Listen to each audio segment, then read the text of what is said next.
She's a fashion blogger, model, and entrepreneur. She's amazing. The latest tips on fashion, beauty, wellness, travel, and her lifestyle. And now, here's the founder and creator of Not Basic Blonde, Olasha. Hi, Joe. I'm so honored and so glad to have you on my podcast. How are you today? Hey, I'm talking to you, so I'm obviously doing great. Look where I am. So I'm doing fine. It's good to see you, and thanks for this opportunity. You've been such a legend appearing in the movie Secret. Mm-hmm. How was your experience? How it all was for you? Well, it was awesome. It was my first movie role. I had been on television before, but I had never been in a movie.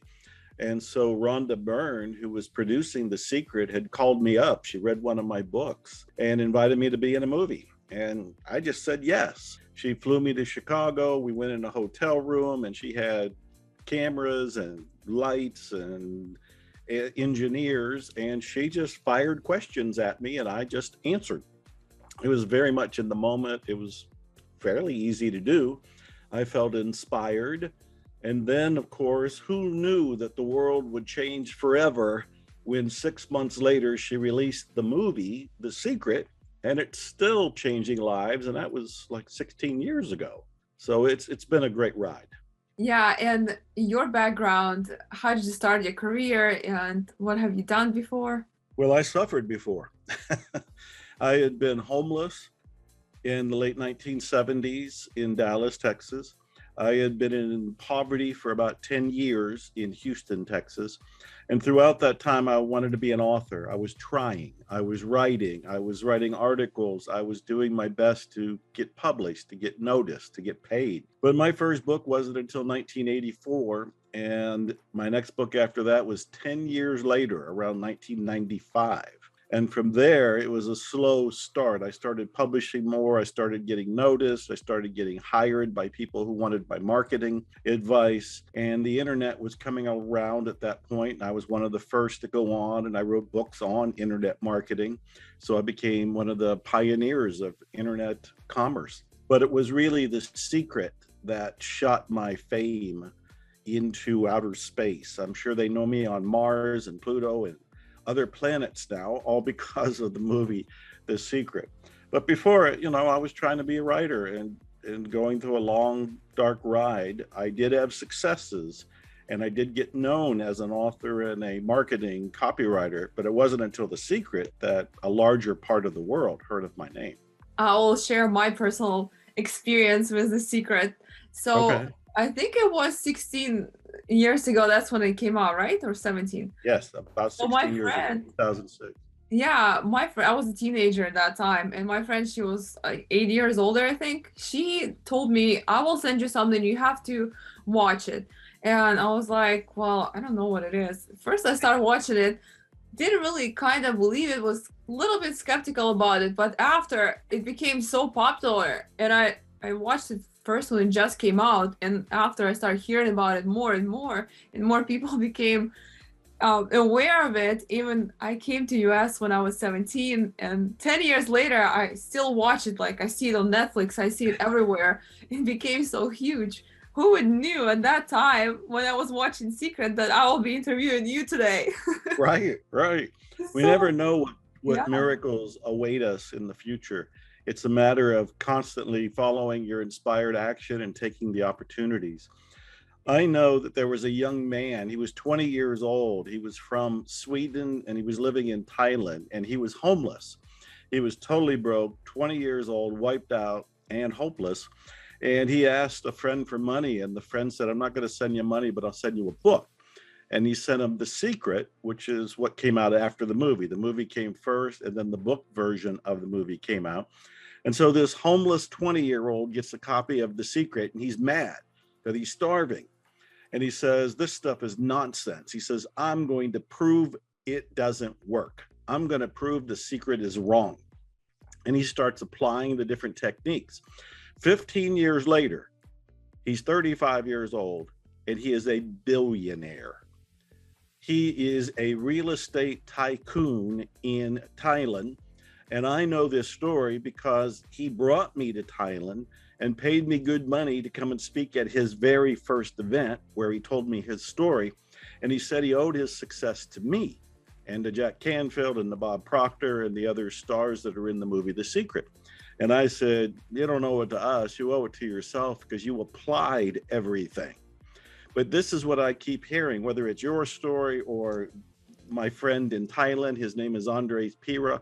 I even helped him write his book. It's called Homeless to Billionaire.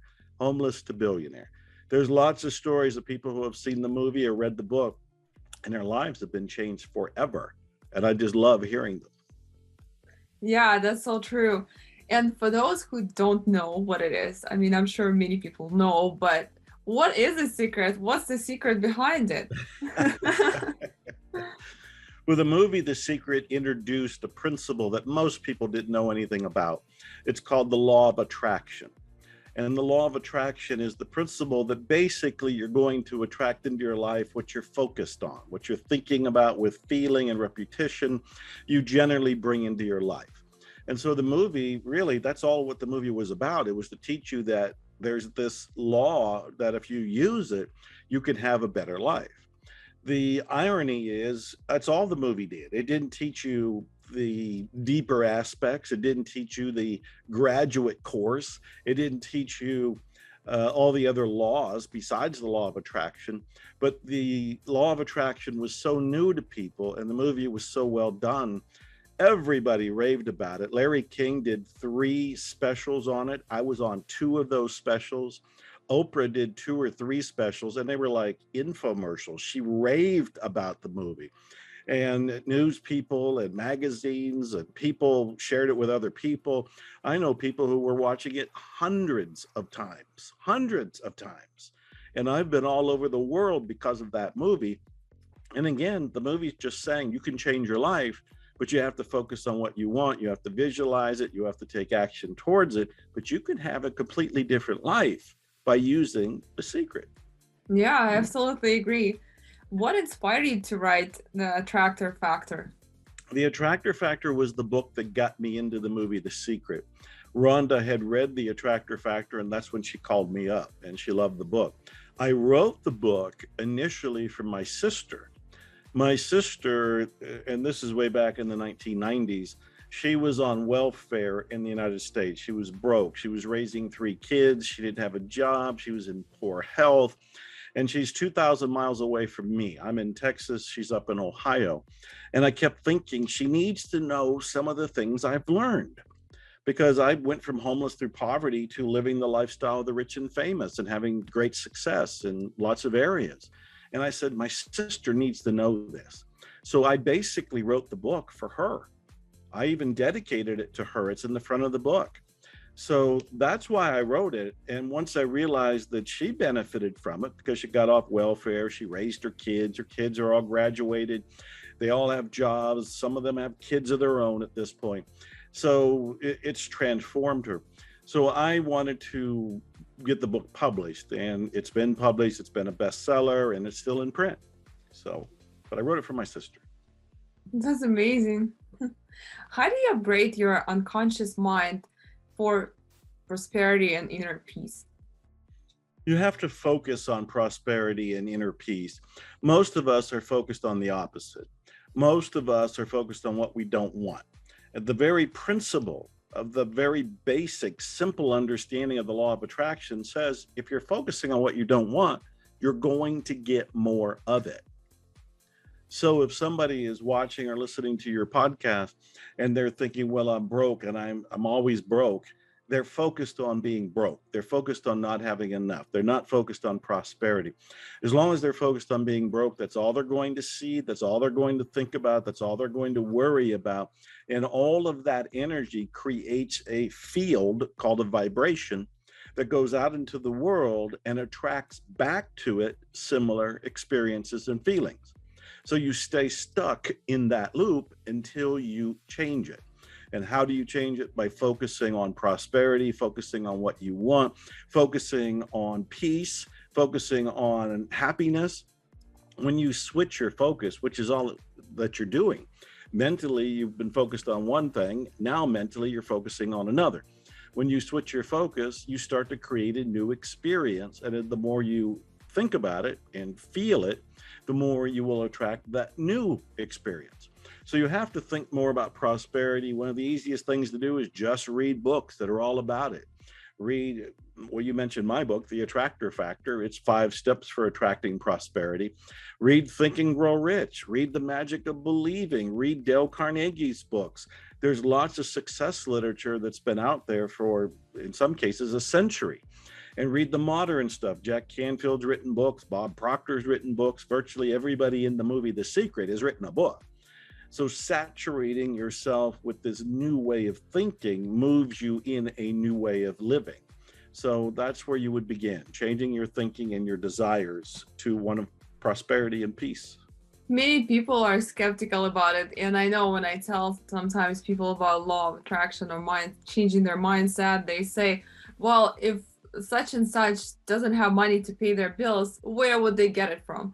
Well, you have to believe that there are so many ways the universe can bring you money from that you would not be even thinking of, because you never know what will happen. Even in the movie Secret, the one on Netflix, the lady written down the amount she needed and exactly the same amount she received, and so unexpectedly. So, yes. And that you are entirely correct.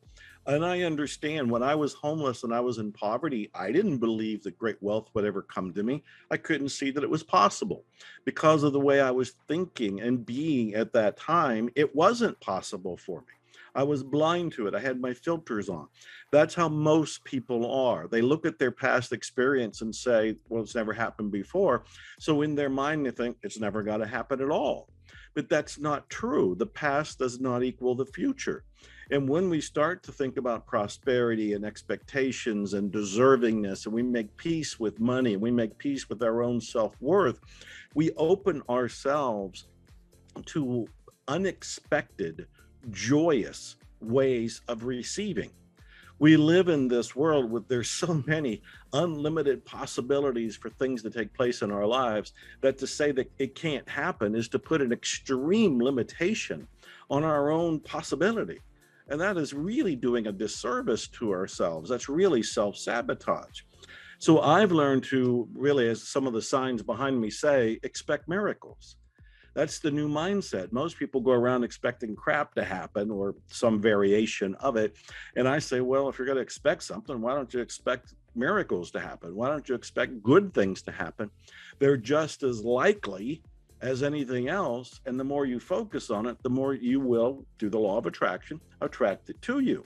So it's a mindset shift, but there's enough evidence. Even the man I just told you about who was homeless and is now a billionaire.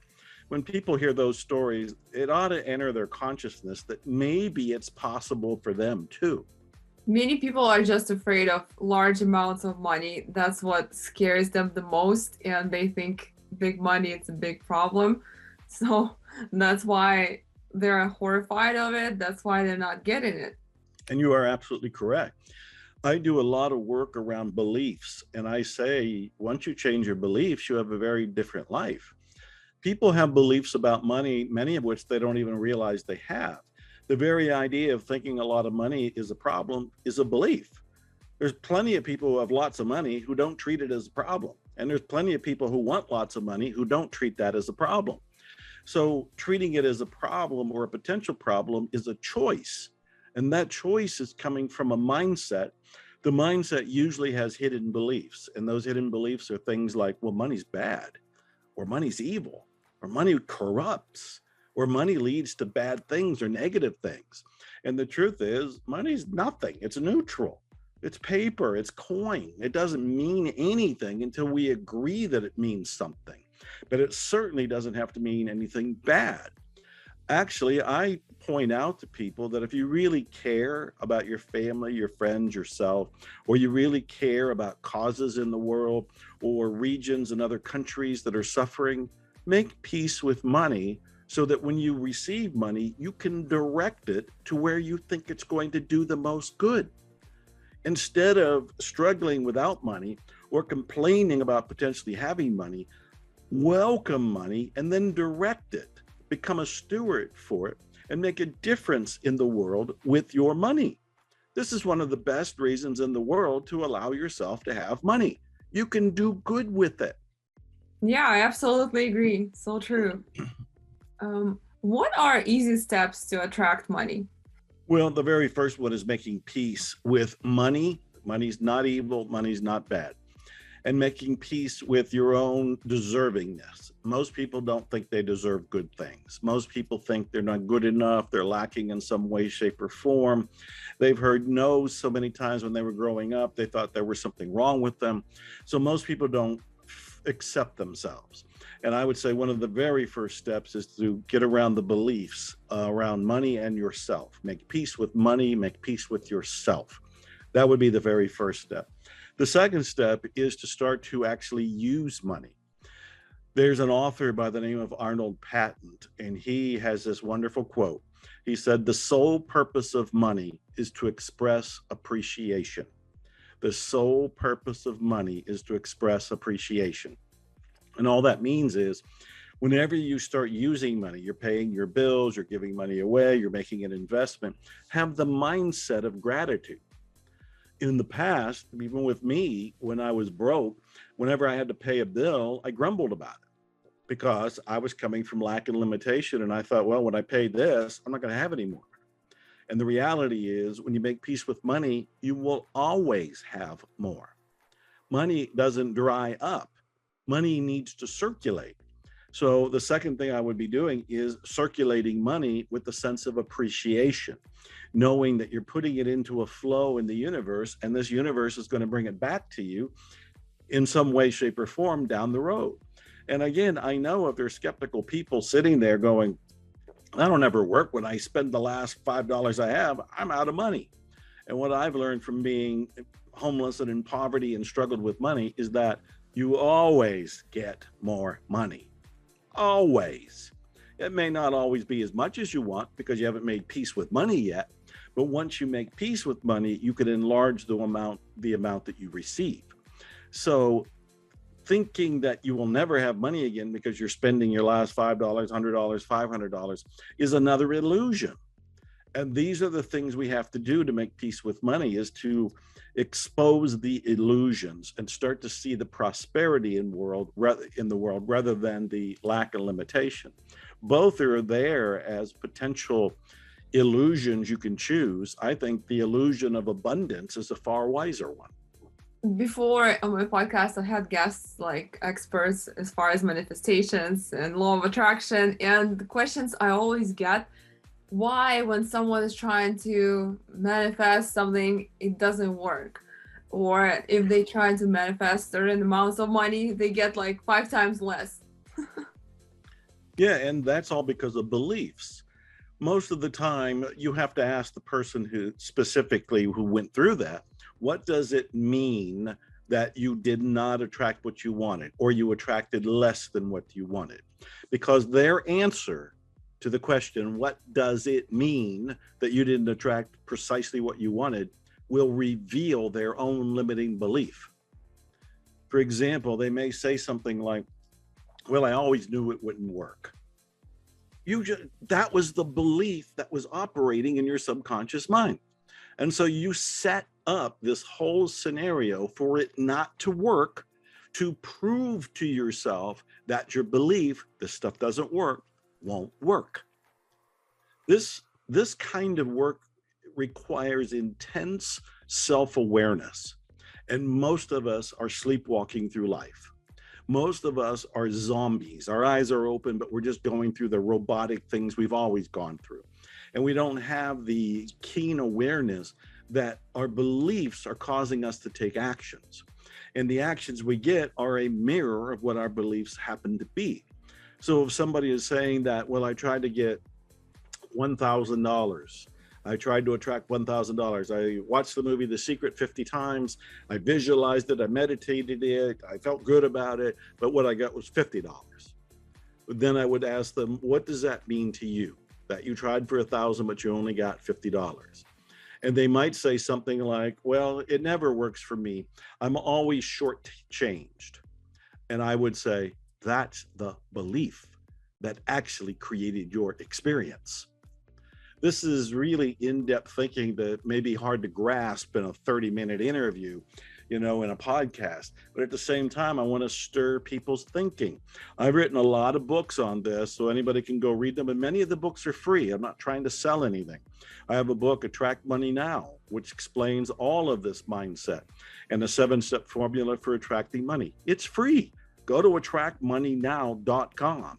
attractmoneynow.com. You can download the book. You can read the book. I can't read it for you. I can't do it for you, but your podcast listeners can go and have it. And I have other books. The Awakened Millionaire is on Amazon. The Awakened Millionaire blends the spiritual and the material to help people have a better relationship with both, because too many people become spiritual and they dismiss the material. And it's like, you have to live here on earth. And so you can be very spiritual, but you're in a material world, so you better learn to adapt. Or too many people become very materialistic and they're very egoic and they just want to make money and they just want to collect and they just want to hoard things and they miss the spiritual. And again, you're the spiritual being in a human experience. You actually need both. So I've written books like The Awakened Millionaire to help people move in this direction. But I'm not the only one doing the work. Jack Canfield and John Assaraf, Bob Proctor, a few names that come to mind, and there's a whole lot more that can help your podcast listeners or viewers to awaken to what their own beliefs are. I'm glad you covered both, but as you highlighted that those two go hand in hand, and sometimes people have trouble because they go either way. Right. Yes, and I've seen that too. We've all seen it. And yet at the same time, to be healthy and balanced, you need both, the spiritual and material. In fact, they're two sides of the very same coin. Yeah, I agree. Why is asking for help is shockingly powerful? Well, most of us don't do it. I know when I was homeless and going through poverty, I wanted to do everything on my own. And that's very much an ego trip, because you think that you're going to be better than everybody else. You're going to be the Lone Ranger, so to speak. You're going to be the superhero of your own life, and you're going to do it, and you're going to do it all by yourself.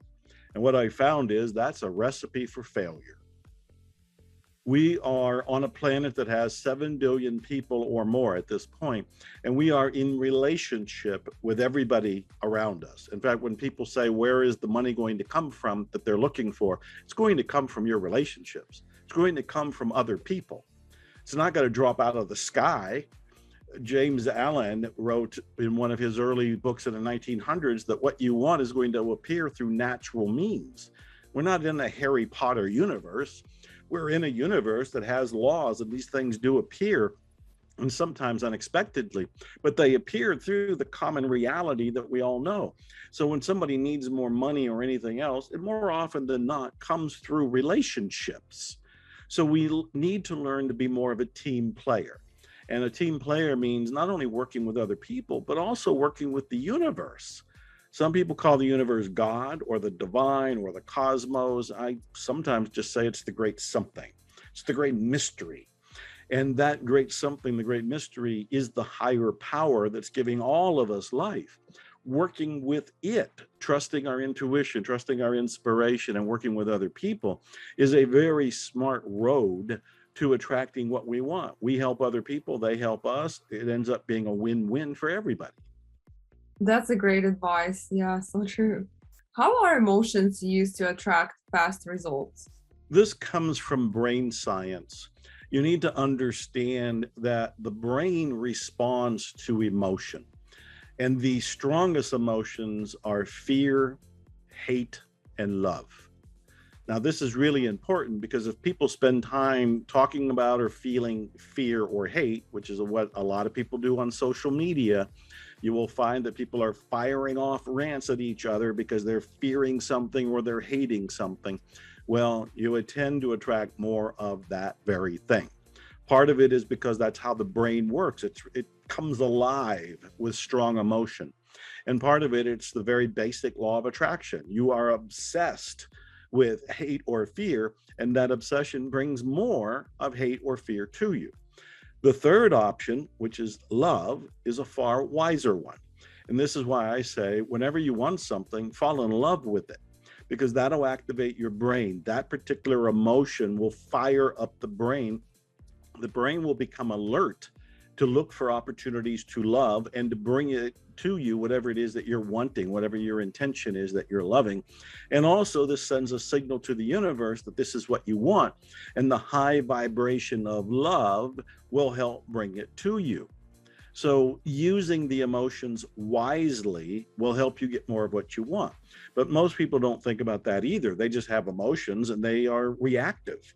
They get mad and they do something reactionary because of being mad, or they get scared and they go and hide or do something to lash out. And they don't realize they have a choice. They have a choice. And what I'm suggesting is focus more on love. It's good for the planet. It's good for us. It's good for our health. It's good for the vibe. It's good for the vibe of the entire cosmos, so to speak. I agree. Love is a powerful thing. And also, when I've had hard moments in my life and I was so frustrated with the situation, one of my friends always told me, just fall in love with the situation that you're in now. Just accept it for what it is and get the best out of it. And then you will move on. And yeah, of course, as soon as I accept it for what it is and I learned the lesson, basically, of course, the universe pushes you away to a different direction. You move on. That was great advice that your friend gave. Napoleon Hill said something similar in his book, Think and Grow Rich. So it stood the test of time.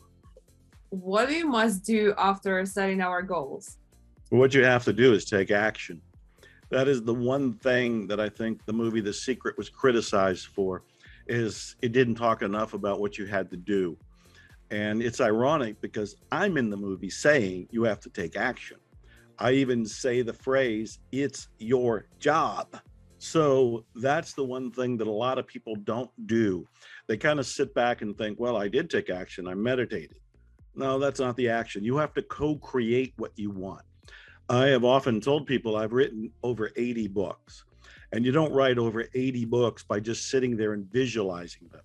At some point, you have to reach up, get your keyboard, and start typing. I'm also a musician, and I have 15 albums. Well, you don't get 15 albums by just thinking about it. At some point, you have to go to the studio. You have to get your band together. You have to go and record it. You have to write the songs, play the songs. So taking action is what you have to do after you set your goals. And the actions are always different, but there's always an action to take. I tell people, take the baby step first, and after you take the baby step, other steps will become apparent. But that's the number one thing to do. Action. Weird dream I've had. I had a dream when I'm stuck in an elevator. I walk in an elevator, and elevator usually interprets as a life, like in a dream. So I remember I walked in the elevator and I'm just standing there and I'm saying like I'm stuck. But then I'm seeing all these buttons and I was like, well, all I have to do is just push the floor. I don't have to go to. And then it's like that dream got stuck in my mind that sometimes, so many times, we just stand there looking at it, at the situation, and not even, it's in front of us. We have to just like click the button and just, it will go. Exactly. I love that image. It's just like you seem like you're stuck. You think that you're stuck, but then you look and you go, oh, there's a whole lot of buttons. I just have to push one. Yeah. I love it. It's a great image. It's a great image. Great yeah, visual. that dream was like following me for so long because I was thinking about it like, that's so easy. You just have to push it, but we make it big deal out of it.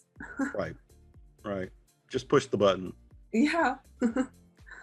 Oh, your amazing technique and why is it successful? I'm trying to pronounce it correctly. I don't know. Ho'oponopono. Yeah. Ho'oponopono. Well, we can spend days talking about Ho'oponopono. In short, it is a miraculous healing method from Hawaii. And I've written 3 books on it. The very first one, Zero Limits, has taken the world by storm. It just gave them a different way of being. Ho'oponopono was about changing your entire life by changing only one thing, your perceptions of your entire life. Because everything that you perceive to be a problem, your decision to describe it as a problem is inside you. There is no problem out there. The people, the situations, anything that you can describe, anything that you can name or point at or blame All of it is inside of you. What Ho'oponopono does is give you a tool to correct your perceptions of what you're seeing on the outside.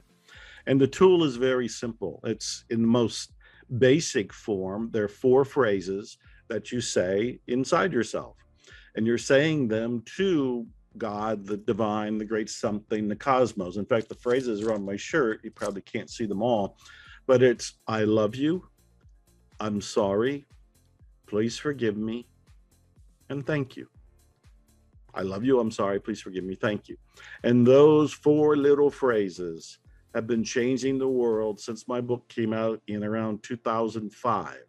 I think it came out right around the time The Secret was coming out, and it was a whole new way of looking at life. Instead of looking on the outside as a problem or finding people or things that were problems, you looked at everything on the inside and used the 4 phrases as a kind of prayer to the great something to fix how you were looking. And then I will also quickly add the most amazing story, which is the story that brought this method to life for me, was the true story of a therapist who helped heal an entire ward of mentally ill criminals at the state hospital in Hawaii. And he did it only by working on himself. So he would look at the patient's charts, and these were violent people. These were sentenced prisoners at an insane asylum, and they were shackled or sedated daily because they were unpredictably violent. And this therapist said, I will treat the patients by treating myself. I'm going to do this method called Ho'oponopono. The state hospital let them do whatever they wanted because they needed to have a licensed therapist to get their funding. And the therapist would think about the patients, but inside himself say, I love you, I'm sorry, please forgive me, thank you. Not to them, not to anybody in particular, but to the great something, to God. And as he was saying these phrases, I love you, I'm sorry, please forgive me, thank you. I love you, I'm sorry, please forgive me, thank you. The patients got better. And that's the miracle. And I have seen this happen, maybe not as dramatically as a mental institution for the criminally insane, but I have seen it in every walk of life. And there are stories in all of my books. I wrote Zero Limits, then At Zero, and then most recently I wrote The Fifth Phrase. And there's stories in every one of these books of people who have used it for their relationships, to attract money, to heal health problems, to take care of their pets, to do things when they had to deal with cancer or the IRS or some sort of biggie that they didn't think they could otherwise wrestle. All of it with Ho'oponopono is handled on the inside of you. It's really breathtaking, and it deserves a lot more time than what we have here to explore. Wow, very interesting and magical. Definitely have to try this one. I haven't tried yet. Well, you're in for a treat. Read Zero Limits. That was the first book. Definitely, I will. How do you make your intentions more powerful? You make your intentions more powerful by being ruthlessly honest about what you really want. Instead of just saying, I want more money, specifically say how much more. And to the best of your ability, make it vivid, make it colorful, make it come alive, so that when you write the sentence, whoa, excuse me, I hit my own mic. When you write the sentence for the intention, it excites you. And that's a good intention. A good intention should scare you a tiny little bit and excite you a lot. It should scare you a little bit because a part of you would go, I don't know how that would happen. But you're excited about it. You're like, I would love it if that happened, but I don't know how that would happen. So it's a little bit uncertain. That balance right there is how you make a powerful intention. So that's where I would start. Amazing. And where can our listeners find you? Your social handles or information? Oh, I'm all over the internet. I'm not hiding. I'm on Instagram. I post videos there almost every day, 2 or 3 sometimes a day. And I'm Dr. Joe Vitale, Dr. Joe Vitale. And I'm Dr. Joe Vitale on Facebook. And I have a lot of websites. If you go to VitaleLifeMastery.com, there's lots of books, lots of courses, many of which are free. So just go to Vitale, my last name, Vitale, lifemastery.com. And then my books, they're all on Amazon. So if you go and search for Joe Vitale or Dr. Joe Vitale, there's a whole lot of books there. And my music is on everywhere, iTunes, Amazon, Spotify. So again, I'm not really hiding. If you can go and Google me or YouTube me, you'll find a lot of material. Thank you so much for sharing your wisdom. Thank you so much for being my guest. Oh, my honor, my treat. You ask great questions. You're doing great things. You're helping people to be happier and healthier and to actually go for their dreams too. So I appreciate what you're doing and I acknowledge it. Yeah. Thank you.